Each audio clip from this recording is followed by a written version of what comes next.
मुख्यमंत्री पुष्कर सिंह धामी ने अपनी पत्नी गीता धामी के साथ शहंशाही आश्रम देहरादून से झड़ीपानी मसूरी तक ट्रैकिंग की।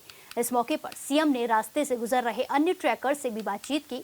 वहीं मीडिया से रूबरू होते हुए सीएम धामी ने कहा कि हम ट्रैकिंग रूट पर लोगों के बैठने और शौचालय की व्यवस्था करेंगे। सीएम ने आगे कहा कि विकास के साथ यहाँ का प्राकृतिक स्वरूप बना रहना चाहिए। यहाँ पर साफ सफाई पर भी ज्यादा ध्यान दिया जाएगा। सीएम ने आगे कहा कि हमें शीतकाल की इस यात्रा के बहुत अच्छे परिणाम मिले हैं। आने वाले समय में ये हमारी एक बहुत बड़ी यात्रा होगी।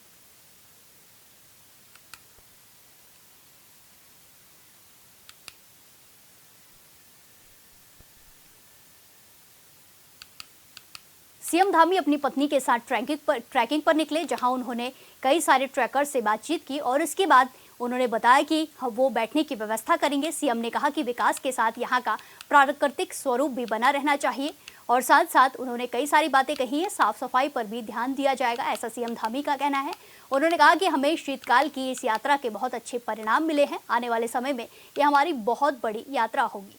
सीएम धामी अपनी यात्रा पर निकले, जहां उन्होंने कई सारे ट्रैकर से बातचीत की। अपनी पत्नी के साथ वो इस यात्रा पर निकले थे। सीएम ने कहा कि हमें शीतकाल की इस यात्रा के बहुत अच्छे परिणाम मिल सकते हैं। आने वाले समय में यात्रा और ज़्यादा बड़ी होने वाली है। सीएम धामी ट्रैकर से बातचीत भी कर चुके हैं। उन्होंने बोला था कि सफाई पर ध्यान दिया जाएगा और ट्रैकर्स के लिए बैठने की व्यवस्था की जाएगी और प्राकृतिक स्वरूप बना रहना चाहिए, ऐसा सीएम धामी का कहना है। वहीं इसी के साथ साफ सफाई पर भी उन्होंने जोर दिया है। सीएम ने कहा कि हमें शीतकाल की इस यात्रा के बहुत अच्छे परिणाम मिले हैं। आने वाले समय में ये यात्रा हमारी एक बहुत बड़ी यात्रा होगी।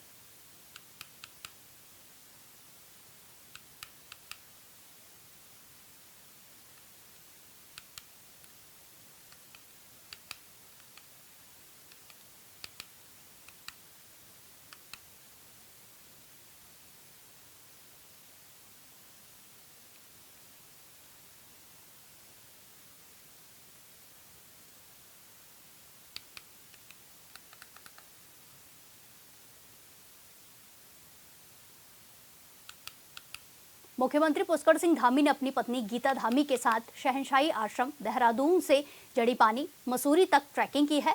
इस मौके पर सीएम धामी ने रास्ते से गुजर रहे अन्य ट्रैकर से भी बातचीत की, उनसे हालचाल जाना। वहीं मीडिया से रूबरू होते हुए मीडिया से बातचीत करते हुए सीएम धामी ने कहा कि हम ट्रैकिंग रूट पर लोगों के बैठने की व्यवस्था करेंगे। इसी के साथ साथ शौचालय की भी व्यवस्था की जाएगी, जिससे कि लोगों को कोई परेशानी ना उठानी पड़े। सीएम ने कहा कि विकास के साथ साथ यहाँ का प्राकृतिक स्वरूप बना रहना चाहिए। यहाँ पर साफ सफाई पर भी जोर दिया जाएगा, साफ सफाई का भी ध्यान दिया जाएगा। सीएम ने कहा कि हमें शीतकाल की इस यात्रा के बहुत अच्छे परिणाम मिले हैं। आने वाले समय में ये हमारी एक बहुत बड़ी यात्रा होगी।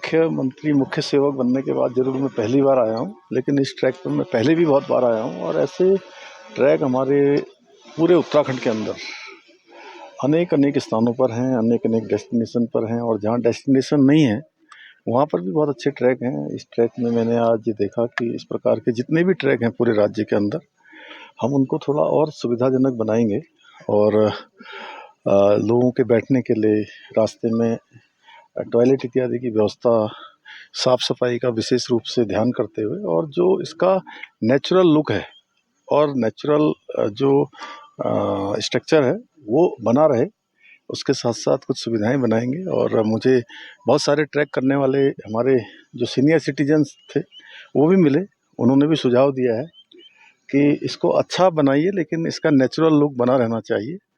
तो देहरादून में MDDA बनाएगा और जहाँ जहाँ भी हमारे अन्य जो ट्रैक रूट हैं हम उनको और अच्छा बनाएंगे, जिससे कि पूरे देश से, दुनिया से आने वाले लोग इस ट्रैकिंग का आनंद ले पाएंगे, एक अच्छा अनुभव उत्तराखंड का लेंगे। और इस बार हमने शीतकालीन यात्रा प्रारंभ की है, उस यात्रा का एक अच्छा परिणाम आ रहा है और ये आने वाले समय में हमारे राज्य के लिए बहुत गेम चेंजर साबित होने वाला है। जो दुकानें बंद हो जाती थी, जिनका कारोबार बंद हो जाता था, 6 महीने तक जो है वो बिना किसी काम के रहते थे, उन सभी को अब 6 माह भी काम मिलेगा और पूरे 12 मास अब राज्य के अंदर हमारा टूरिस्ट का आना जाना रहेगा। जहाँ पर टूरिस्ट बिल्कुल बंद हो जाते थे शीतकाल में, वहाँ भी इस बार आए हैं, उसके अच्छे परिणाम आए हैं। देखिए, भारतीय जनता पार्टी की तैयारी बहुत अच्छी है। हमेशा से हमारी पार्टी संगठन आधारित पार्टी है। हमारे सभी कार्यकर्ता, बूथ अध्यक्ष, पन्ना प्रमुख, शक्ति केंद्रों के प्रमुख, हमारे पदाधिकारी जिले के हों, मंडल के हों, प्रदेश के हों, सभी लग के हर चुनाव को जिताते हैं। और चाहे केंद्र की सरकार बनानी हो, उसमें भी अपना योगदान देते हैं। उत्तराखंड की जनता अपना आशीर्वाद हमको देती आई है। मोदी जी को तीसरी बार प्रधानमंत्री बनाने के लिए 5 की 5 सीटें यहाँ से जीती हैं। इसी प्रकार दूसरी बार भारतीय जनता पार्टी की डबल इंजन की सरकार राज्य के अंदर बनाई है और निकायों की सरकार भी उत्तराखंड की जनता बनाएगी, हमको आशीर्वाद देगी। और हम निकायों की सरकार बनने के बाद जहाँ 2 इंजन लगे हैं, तीसरा इंजन भी लगेगा और तेज गति विकास को प्राप्त होगा। देखिए, हमारी पार्टी संगठन आधारित पार्टी है और चूँकि पार्टी का विस्तार हुआ है तेज़ी से और सभी जगह पर बड़ी संख्या थी लोगों की चुनाव में जाने की, लेकिन देश काल परिस्थिति के अनुरूप किसी एक के नाम को ही कैंडिडेट बनाया गया है, किसी एक को ही कैंडिडेट बनाया गया है। बाकी लोगों से बात हो गई है। अधिकांश जगह पर सभी लोग जो है संगठन के पक्ष में काम करने के लिए तैयार हो।